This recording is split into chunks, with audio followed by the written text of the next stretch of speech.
Film की शुरुआत साल 1964 में होती है, जहां एक बच्चा फ्रैंक न्यूयॉर्क वर्ल्ड फेयर का इन्वेंटर्स कंपटीशन अटेंड करने आया था। वो अपने साथ एक बहुत बड़ा और भारी बैग लेकर वहां आया था। फ्रैंक आशावादी, बुद्धिमान और खुशमिजाज स्वभाव का एक प्यारा लड़का है। वो वहां जाने माने इन्वेंटर और कंपटीशन के एक जूरी मेंबर निक्स को खुद के द्वारा इन्वेंट किया हुआ जेट पैक दिखाता है। वो उन्हें बताता है कि कैसे उसने उस जेट पैक का आविष्कार किया, लेकिन निक्स को फ्रैंक का जेट पैक कुछ खास पसंद नहीं आता। तभी वहां अथीना नाम की लड़की आती है। उसे फ्रैंक और उसका इन्वेंट किया हुआ जेट पैक पसंद आता है। बहरहाल जेट पैक उड़ तो पाता था, लेकिन वो काबू से बाहर था और उसमें अभी भी बहुत सी खामियां थी। इसलिए निक्स फ्रैंक के जेट पैक को कंपटीशन से रिजेक्ट करते हुए उसे बाहर का रास्ता दिखा देता है। ऐसे ही पहले फ्रैंक के पिता ने भी उसके जेट पैक को बकवास बताते हुए उस पर समय बर्बाद न करने की हिदायत दी थी, लेकिन फिर भी फ्रैंक ने हार नहीं मानी थी। लेकिन कंपटीशन से रिजेक्ट होने के कारण फ्रैंक हताश होकर बैठ जाता है। तभी अथीना फ्रैंक के पास आकर बैठती है। वो उसके हाथ में एक पिन थमाती है और उसे चुपके से उसका और निक्स का पीछा करने के लिए कहती है। फ्रैंक उससे पूछता है कि आखिर वो है कौन। इस पर अथीना उससे कहती है कि वो भविष्य है। फ्रैंक उन दोनों का पीछा करने लगता है। निक्स और अथीना कुछ लोगों के साथ एक बोट में बैठ जाते हैं। फ्रैंक उनकी बोट के पीछे एक दूसरी बोट में चोरी छिपे बैठ जाता है। जब उसकी बोट टनल में पहुंचती है, तब एक लेजर उसके पिन को स्कैन कर उसे एक अंडरग्राउंड रास्ते पर भेज देती है। वो बोट एक लिफ्ट के सामने आकर रुकती है। फ्रैंक उस लिफ्ट के अंदर जाता है। उसके अंदर आते ही लिफ्ट के दरवाजे बंद हो जाते हैं और एक वार्निंग सुनाई देती है कि अपना सिर बचाने के लिए जल्दी से हेलमेट पहने। लेकिन छोटे कद की वजह से फ्रैंक हेलमेट तक नहीं पहुंच पाता। फ्रैंक एक पोल से लिपट कर खड़ा हो जाता है। लिफ्ट शुरू हो जाती है और फ्रैंक को लगता है जैसे उसका शरीर दो टुकड़ों में बट रहा है। अगले ही क्षण में वो खुद को जमीन पर पड़ा पाता है। फिर जैसे ही लिफ्ट का दरवाजा खुलता है, फ्रैंक खुद को एक अलग ही दुनिया में पाता है। जहां वो खड़ा था, वो जगह शायद बादलों के भी ऊपर बनाई गई थी। वो देखता है कि अथीना एक आधुनिक यान में बैठकर कहीं जा रही है। तभी अचानक से बहुत से कंस्ट्रक्शन रोबोट वहां पर आते हैं। वे मिनटों में नए भवन का निर्माण कर रहे थे। उनसे बचने के चक्कर में फ्रैंक अपने जेट पैक सहित वहां से फिसलकर गिर जाता है। जहां वो गिरता है, वहां उसे एक दूसरा रोबोट मिलता है। वो फ्रैंक से उसका जेट पैक छीन के उसे रिपेयर कर उसकी सारी कमियां हटा देता है। तभी वहां दो टेक्नीशियन आ जाते हैं। पकड़े जाने के डर से हड़बड़ाहट में फ्रैंक का पैर अड़ जाता है और वो दोबारा नीचे गिर जाता है। गिरते हुए किसी तरह से वो अपने जेट पैक तक पहुंच जाता है। तभी उसे बादलों के पार उस दुनिया की एक झलक दिखाई देती है। वो कोई भविष्य की नगरी लग रही थी। किसी तरह वो अपने जेट पैक को पहन लेता है और जमीन पर टकराने से कुछ देर पहले ही जेट पैक को चालू कर पाता है। इसके बाद वो तूफान सा उड़ता हुआ उस भविष्य की नगरी को अपनी आंखों में भरते हुए उड़ता चला जाता है। तभी उसकी नजर अथीना पर पड़ती है और फिर वो गिरते पड़ते निक्स के सामने लैंड करता है। निक्स अभी भी फ्रैंक और उसके जेट पैक से इम्प्रेस नहीं हुआ था। इसके बाद अथीना फ्रैंक का हाथ पकड़ के उसे वो भविष्य की नगरी टोमोरो लैंड दिखाती है। इसके बाद कहानी 2015 में आती है और एक लड़की कैसी को दिखाया जाता है। कैसी भी एक आशावादी और बुद्धिमान लड़की है। उसने बहुत कम आयु में ही हमारी गैलेक्सी के कई स्टार्स के नाम याद कर लिए थे। कैसी के पिता नासा में इंजीनियर थे, लेकिन वो नासा के जिस डिपार्टमेंट में काम करते थे, नासा उस डिपार्टमेंट को बंद करने वाला था। उस डिपार्टमेंट की बिल्डिंग को तोड़ने का काम भी शुरू हो गया था। जिस दिन वो बिल्डिंग टूट जाती, उसी दिन से कैसी के पिता भी नौकरी से खाली हो जाते। अपने पिता की नौकरी बचाने के लिए कैसी रोज रात को उस साइट पर जाती और उन बिल्डिंग तोड़ने वाली मशीनों को खराब कर देती, जिससे बिल्डिंग का टूटना एक दिन और आगे बढ़ जाता और कैसी के पिता की नौकरी भी एक दिन और बच जाती। हालांकि उसके पिता को उसकी इन करतूतों की कोई जानकारी न थी। कैसी की इन हरकतों को कोई बड़ी दिलचस्पी के साथ देख रहा था। ये वही छोटी लड़की अथीना थी जिसे हमने मूवी की शुरुआत में देखा था। अथीना चोरी छुपे कैसी के हेलमेट से उसका एक बाल निकाल लेती है और उसके डीएनए को पिन से सिंक्रोनाइज कर देती है। यह बिल्कुल वैसा ही पिन था जो अथीना ने पहले फ्रैंक को दिया था। अगली रात कैसी फिर से नासा की साइट में घुसकर मशीन को खराब करने का प्रयास करती है, लेकिन इस बार नासा की सिक्योरिटी पहले से ज्यादा मुस्तैद थी। सिक्योरिटी गार्ड उसके ड्रोन को धर दबोचता है और तभी अचानक वहाँ पुलिस आकर कैसी को रंगे हाथों गिरफ्तार कर लेती है। किस्मत से उसकी जमानत तो हो जाती है। जब वो पुलिस कस्टडी से अपना सामान ले रही होती है, तब उसके सामान में उसे वही पिन नजर आता है। वो जैसे ही उसे छूती है, अचानक उसके आसपास की जगह एक गेहूं के खेत में बदल जाती है और उसके मुंह से चीख निकल पड़ती है। वो हिम्मत करके फिर से पिन को उठाती है और खुद को फिर से गेहूं के खेत में पड़ी पाती है। दूर उसे एक शहर दिखाई पड़ता है। वो उस शहर में जाने का प्रयास करती है। तभी उसका सर छत से टकरा जाता है और पिन नीचे गिरते ही वो वापस हकीकत में आ जाती है। वो बिना उस पिन को छुए एक कागज की मदद से उस पिन को उठाती है। तभी उसे उसके पिता लेने आते हैं। वे काफी गुस्से में थे। केसी अपने पिता को उस पिन के बारे में बताती है, लेकिन जब उसके पिता उस पिन को छूते हैं तो उन्हें कुछ भी दिखाई नहीं देता। लेकिन केसी के छूने पर वो फिर से उस खेत में पहुंच जाती है। केसी के पिता को लगता है कि केसी नशे कर रही है और वो चिढ़कर उससे वो पिन ले लेते हैं। उस रात केसी चुपके से अपने पिता के रूम में जाकर वो पिन वापस ले लेती है। फिर वो अपनी साइकिल लेकर रोड पर पहुंचती है। वो पिन को छूकर उस शहर की दिशा और अंतर का अनुमान लगाती है और उसी दिशा में अपनी साइकिल लेकर चल पड़ती है। खाली खेत में पहुंचकर वो फिर से पिन को छूती है। पिन को छूते ही वो खुद को उस शहर के मध्य में पाती है। उस शहर की पहली झलक से कैसी की आंखें फटी की फटी रह गई। वो शहर अपने आप में विज्ञान का एक चमत्कार था और अजूबों से भरा हुआ था। कैसी घूमते घूमते टेस्ला स्टेशन पहुंच जाती है। ट्रेन में खड़ी औरत केसी को अंदर आने के लिए कहती है, लेकिन जब केसी उससे बातें करने की कोशिश करती है तो वो उसे कोई रिस्पांस नहीं देती। थोड़ी देर बाद उसकी पिन आवाज करती है। पिन के पीछे एक टाइमर होता है जो दिखाता है कि अब उसके पास सिर्फ 2 ही मिनट बचे हैं। थोड़ी देर बाद जब ट्रेन रुकती है, कैसी एक एस्ट्रोनॉट लड़की के पीछे चली जाती है जो कैसी को उसके साथ अंतरिक्ष की यात्रा पर चलने के लिए कहती है। जब कैसी उनकी तरफ बढ़ रही होती है, पिन का समय खत्म हो जाता है, जिससे वो हकीकत में आते हुए खुद को एक नाले में चलती हुई पाती है। घर पहुंचते ही कैसी इंटरनेट पर उस पिन के बारे में खोज करती है। काफी मशक्कत के बाद उसे फाइनली उस दुकान की वेबसाइट मिलती है जो इन पिन को खरीदते बेचते थे। वो उस शॉप पर जाने का ठानती है। वो अपने भाई से कहती है कि वो पिताजी से कह दे कि वो कैंपिंग पर गई हुई है। अगले दिन कैसी उस शॉप के लिए निकल जाती है। उसके जाने के कुछ समय बाद अथीना कैसी के घर आकर उसके भाई से कैसी के बारे में पूछती है। कैसी का भाई पहले तो उसे कुछ नहीं बताता, लेकिन जब अथीना उसे विश्वास दिलाती है कि वो कैसी की मदद करने आई है, वो उसे उस शॉप के बारे में बता देता है जहाँ कैसी जा रही थी। उधर कैसी उस शॉप में पहुंच जाती है। वो शॉप के मालिक को वो पिन दिखाती है। वे लोग उससे पूछते हैं कि उसे ये पिन किसने दिया। जवाब में कैसी उनसे कहती है कि पहले वे उसे इस पिन के बारे में पूरी जानकारी दें। तब शॉप का मालिक उससे कहता है कि जरा सोचो क्या होगा अगर इस दुनिया के सारे जीनियस, आर्टिस्ट, वैज्ञानिक एक साथ एक जगह आ जाएं और साथ में मिलकर इस दुनिया को बदलने की ठान लें। लेकिन उन्हें ये सब करने के लिए कोई गुप्त जगह चाहिए होगी जहाँ वे लोग पॉलिटिक्स, लालच और डिस्ट्रैक्शन से दूर रहकर काम कर सकें। ऐसी ही जगह है टुमारोलैंड, जहाँ दुनिया के सबसे प्रतिभावान इंसान साथ मिलकर ऐसे आविष्कार करते हैं जिन्हें हम सिर्फ सपनों में ही सोच सकते हैं। वे लोग खुद को प्लस अल्ट्रा बुलाते हैं। किसी को भी पता नहीं कि टुमारोलैंड कहाँ पर है और बाहरी इंसान टुमारोलैंड को सिर्फ इस पिन के द्वारा ही देख सकते हैं। वे आगे बताते हैं कि कुछ सालों पहले उन्होंने एक अफवाह सुनी थी कि टुमारोलैंड को आम लोगों के लिए खुला किया जाएगा, लेकिन फिर ऐसा नहीं हुआ। वजह किसी को नहीं पता। इसके बाद वे केसी को एक बार फिर से पूछते हैं कि उसे ये पिन किसने दिया। केसी कहती है कि उसे ये पिन किसी ने नहीं दिया। केसी उन्हें ये पिन उसे किस तरह मिला है ये बता देती है, लेकिन शॉप के मालिकों को उसकी बात पर विश्वास नहीं होता। एकदम से मालिकों के हाव भाव बदल जाते हैं और वे केसी को बंदी बनाने की कोशिश करते हैं। केसी छुपने की कोशिश करती है, लेकिन वे लोग उसे ढूंढ ही लेते हैं। वे उस पर अपनी फ्यूचरिस्टिक गन से प्लाज्मा रेस छोड़ते हैं कि तभी अथीना वहां आकर एक टाइम बॉम्ब फेंक देती है। ये अनोखा टाइम बॉम्ब वक्त को थोड़ी देर के लिए रोक देता है। अथीना केसी को वहां से भागने के लिए कहती है क्योंकि बॉम्ब का असर सिर्फ कुछ समय तक ही रहेगा। फिर अथीना, केसी और उन दोनों शॉप ओनर्स के बीच एक घमासान युद्ध होता है। अंत में अथीना शॉप के मालिकों की चीथड़े उड़ा देती है।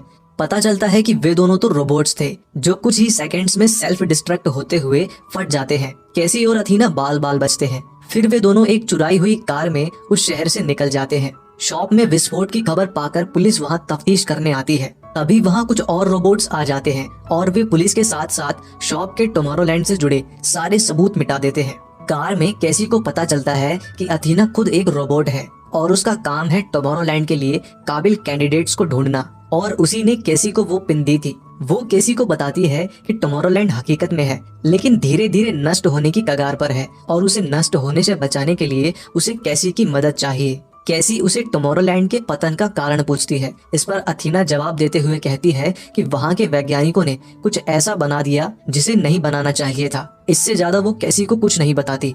कैसी उससे पूछती है कि अब वे कहाँ जा रहे हैं। अथीना बताती है कि वे उस आदमी के पास जा रहे हैं जो उन्हें टुमारोलैंड ले जा सकता है। उस आदमी का नाम है फ्रैंक वॉकर।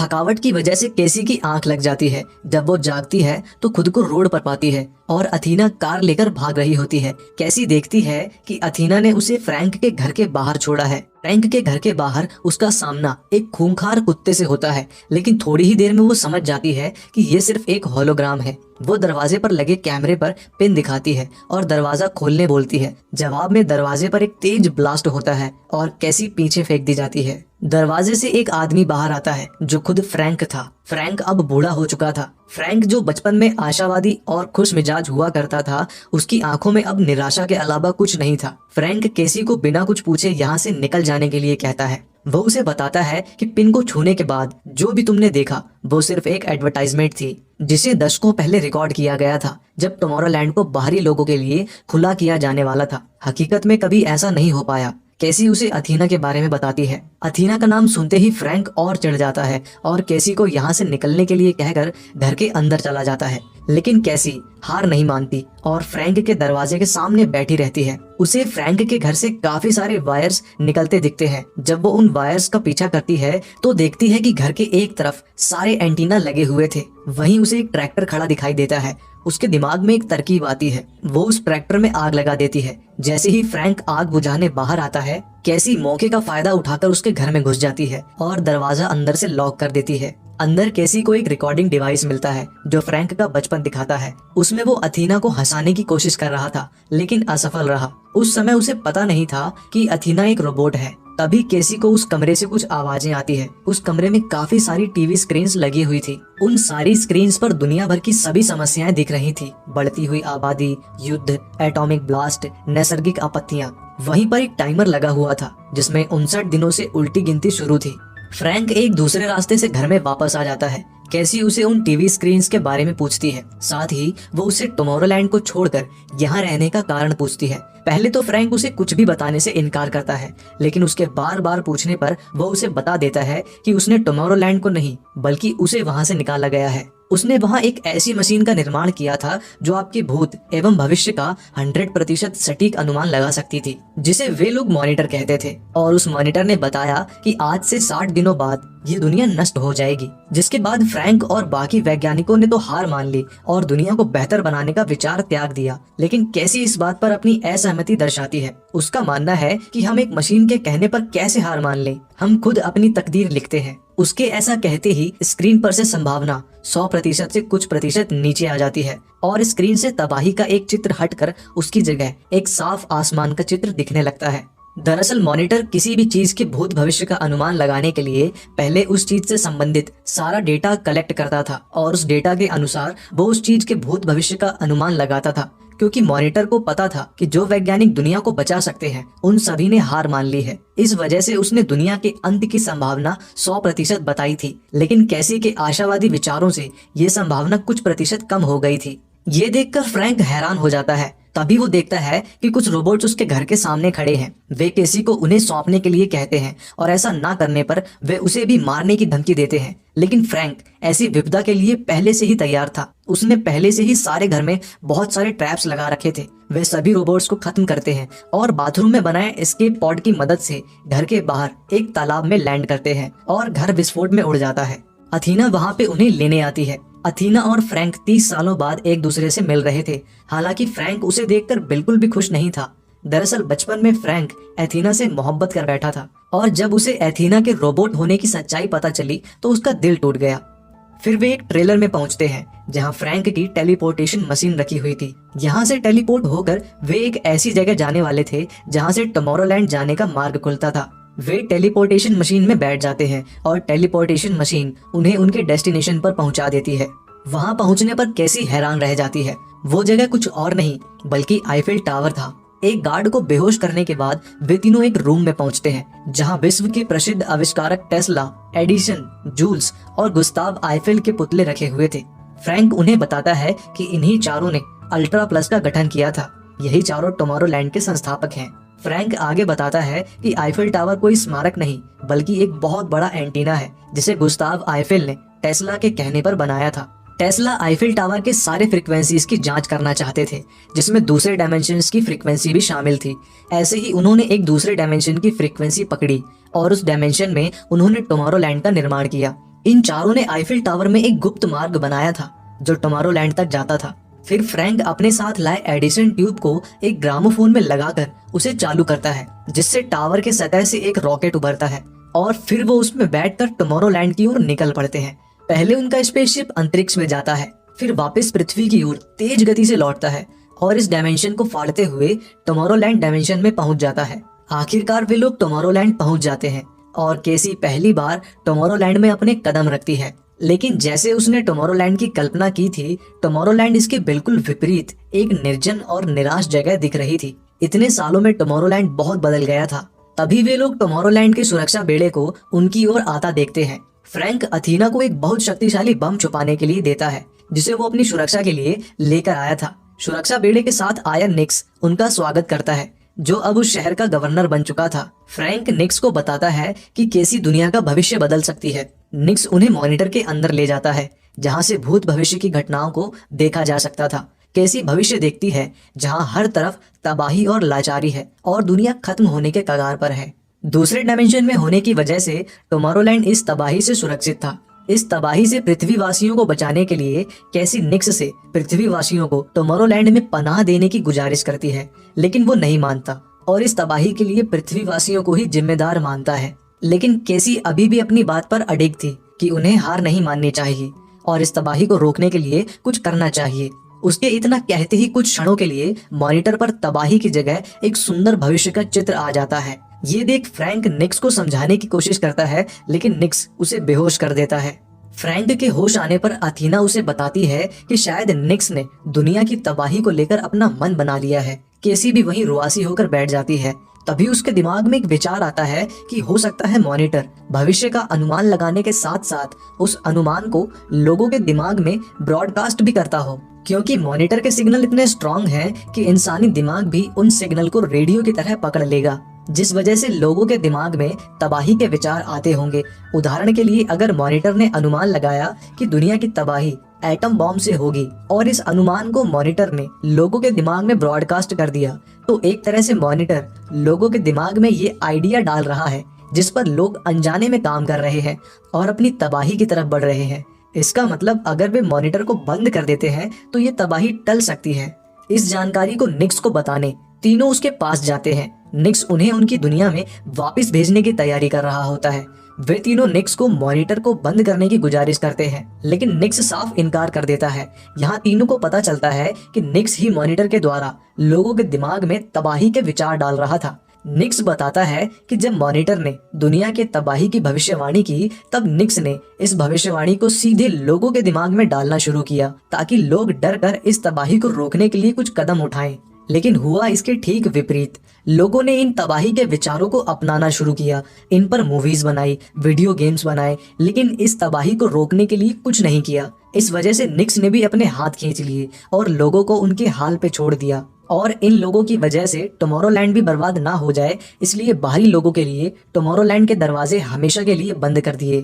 निक्स तीनों को एक पोर्टल से उनकी दुनिया में वापस जाने के लिए कहता है। तभी फ्रैंक निक्स का ध्यान भटकाता है और अथीना ने जो बॉम्ब छुपा कर रखा था उससे मॉनिटर को उड़ाने के लिए कहता है, लेकिन उनकी ये कोशिश असफल हो जाती है और निक्स गुस्से में फ्रैंक पर गोली चला देता है। फ्रैंक की जान बचाने के लिए अथीना वो गोली अपने सीने पर ले लेती है। जब फ्रैंक अथीना को बचाने उसे रिपेयर सेंटर में ले जाने लगता है, तब अथीना उसे रोकती है। उस गोली ने अथीना को भारी नुकसान पहुंचाया था, जिससे अब वो रिपेयर नहीं हो पाएगी। शटडाउन होने से पहले वो फ्रैंक को उसके लिए बचाकर रखी एक रिकॉर्डिंग सुनाती है, जिसमें वो कह रही होती है कि बच्चा फ्रैंक उसे मन ही मन चाहने लगा था, लेकिन उसने उस समय फ्रैंक से ये बात छुपाई कि वो एक रोबोट है और प्यार की भावना को महसूस नहीं कर सकती है, क्योंकि वो फ्रैंक को आहत कर उसकी काबिलियत को बर्बाद नहीं करना चाहती थी।